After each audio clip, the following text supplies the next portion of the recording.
What is up, guys? Welcome back to my channel. If you haven't already, make sure you hit that subscribe button on the bottom. Today we're going to be going over why your legs are not growing. We're going over 4 exercises. If you don't have them in your leg day right now, you need to make sure you throw those right in there.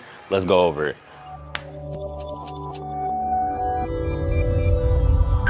First exercise we're going to go over is one of my favorite exercises, and it's only one of my favorite exercises because I neglected it for so long. Once I started adding it into my leg day, I started seeing some really good results. So my job is to bring that to you so you can add it to your leg day so you can also see those same results. So first thing with Russian split squat, you want to make sure that your distance between the bench and your 2 legs are good. So keep in mind that this is kind of a lunge movement. So you want to kind of mimic a lunge with your back foot up. So first thing that I always do, I make sure that I don't have my foot placed like this. It's really kind of uncomfortable when you go down and reach the bottom position. So I try to put this top part of my foot a little bit flat. So when I go down, my foot flattens on the seat. So the next thing I do, I'll try to check, make sure that my leg position is good enough. So when I go down, I'm not too close. So I'm kind of crunched up in the ball, but I'm also not too far so that I'm overextending and this leg is kind of straightening out. So I'm somewhere in between there, whatever's comfortable, making sure that I'm not crunched up or overextended. Then I'll go down and pick up my weight. So at this point, I'm making sure that my entire back is straight and I'm not hunched over when I'm going down like this. I want the tallest back position that I can hold when I'm going down. I'm using good tempo, lowering myself, 1 second pause at the bottom, good tempo going back up, keeping attention on your legs, pushing with that working leg. If you keep those 3 concepts in mind when you're doing this, you should be able to maximize the Russian split squat. When you're trying to grow your legs, the best thing to do is to split them up, quad day, hamstring day, and then put in the exercises that you're not using. So a lot of people like to come in there, just squat, deadlift. There's a lot of other exercises that you can do to grow your legs, and it's actually necessary for you to do these other exercises. Lunge movements. We're gonna go over a couple leg press movements later on. All those things are gonna help you grow your legs, and they're only gonna help you improve in exercises like your squat and your deadlift. You're working those smaller muscle groups. You're working them in ways that you haven't worked them before, that you're not working them when you're doing a squat or deadlift. So these exercises like the Russian split squat are necessary for you when you're trying to grow your legs. So second exercise we're gonna go over is a goblet squat. This one is really, really good for a couple reasons. So a lot of people, especially beginners and sometimes even intermediates, I had this issue with for a really long time, is keeping your back straight when you're squatting. So a lot of times people, when they first learn to squat, they have the load on the back.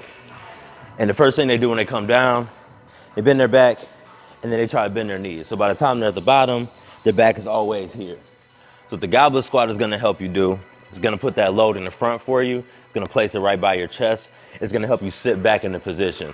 So if I take my weight here, I have something right here forcing me to push back. If I lean forward right here, I might fall over. So the only thing this weight is helping me do is keep a really good back position. As I go down, I only need to go parallel. And I push back up, pushing out from my heels, not the front of my body. Keep good tempo going here, since we're not even really using that much weight. Make sure you pause at the bottom to make sure you're under control, and then come back up.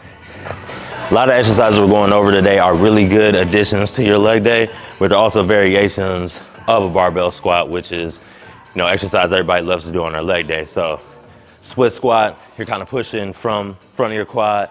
Obviously with the goblet squat, it's a variation. All these things are gonna help you when you're looking to grow your legs. So if you don't have the right tempo when you're doing these things, they're not gonna be as effective for you if you're rushing through them, if you're skipping them. You have to take legs almost more seriously than you do any other day in the gym because it requires volume. You have to use a lot of different exercises from a lot of different angles, and you have to get a lot of reps. Come in here and trying to PR 1 rep max all the time, it's not really gonna do it for you when you're looking for growth and development. Now, that might help you when you're looking for strength, or if you're trying to train for a strongman competition or powerlifting competition. But if you're looking for development and you're looking for growth, you're looking to tone up, you need to get volume in there. You need to add in exercises that you aren't doing, like the Russian split squat, like the goblet squat, and like these other 2 exercises that we're gonna go over right now. All right, third exercise we're gonna go over is this linear hack squat machine. So whenever you're using machines for your legs, it's really important to remember that going the heaviest is not what's gonna help you develop your legs the most. You need to create a lot of tension with these machines and take the movement slow. If you're not getting a full range of motion on the machines, then you're really not maximizing them, you're not getting your best use out of it. So on this linear hack squat machine, whatever weight you're gonna choose, I didn't even put any weight on here just to demonstrate for you. So I don't even wanna get you into a frame of reference of what weight to use. I just want you to use a weight that'll help you get somewhere in between a good 10 to 15 solid reps using a full range of motion. So for example, when we're using this machine, when I come up, take this lever off, I wanna make sure that I'm sitting back enough, like my back is fully supported by this seat back here. My butt is fully on the seat as well. So when I go back, I got all of the load right back here. As I go down, I can use these handles that kind of help secure my body. I use a good tempo all the way to the bottom. Pause for a second and then come back up. Slow to the bottom, pause for a second, then come right back up. It's really simple to use the leg machines to grow your legs. It's just a simple fact that a lot of people don't take them seriously or they're using them incorrectly. So make sure when you're adding this stuff into your leg day that you're using these machines in the right way so that you can see growth. Fourth and final exercise for today is walking lunges. So like I said before, a lot of movements mimic other movements. So just like the Russian Swiss squat, how we want to keep our back straight, a good distance between our legs, we want to do the same thing here with the walking lunge. Really good exercise to add to the end of your leg day. I would add that to the back of everything. That way when your legs are already exhausted, you feel tired, you can really create a lot of tension on your quad and really feel the burn. So biggest thing, like I said, is the feet position. So when I'm taking this step, I want to make sure I'm not taking the step too far that's overextending this leg and making it go straight out. But I'm also want to make sure I'm not taking a too close step to where I'm just going right here and dropping down and hitting my knee. Also, I always see this a lot when I'm training people. Please do not bang your knee on the ground when you're doing walking lunges. You want to protect your knees. There's no reason for you to slam your knee on the ground. Your knees are really sensitive. You got cartilage, you got all that stuff in there, and you need them to squat, deadlift, anything leg related. So don't bang your knee on the floor when you're doing these, please. So when you take your first step, you want that good distance here. You want to make sure your foot is straight. You want to make sure that your back is straight.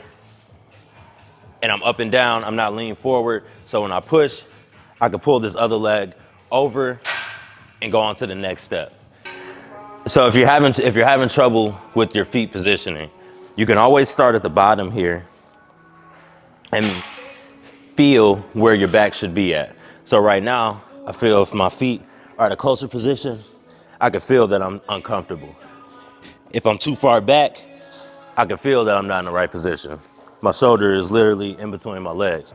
But if I'm in the right position, I feel like I'm right side up, everything's kind of stacked on each other, and when I push up,